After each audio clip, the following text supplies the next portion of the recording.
Everyone likes a good status, right? Well, so does Trainual. Every topic and every test in a Trainual subject has a status. You can see all of those represented right here.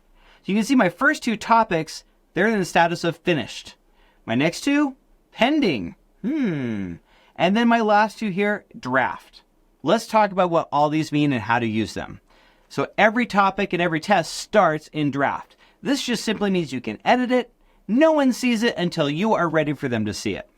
What about pending? What is that all about?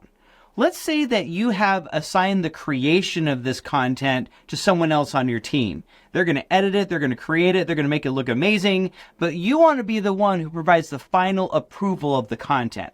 So when they are done, they're going to change the status to pending, and that's a visual indicator to you that this is ready for your eyes to look at. And let's say you've done that, and everything is ready, it's good to go, change the status to finished, and now that lets Trainual know this is ready to go out. Now those are the statuses, and they are going to work some absolute magic for us a little bit later on when we go to publish this subject. Thanks for watching this tutorial. Now if you really want to master Trainual, check out Trainual University in the link below.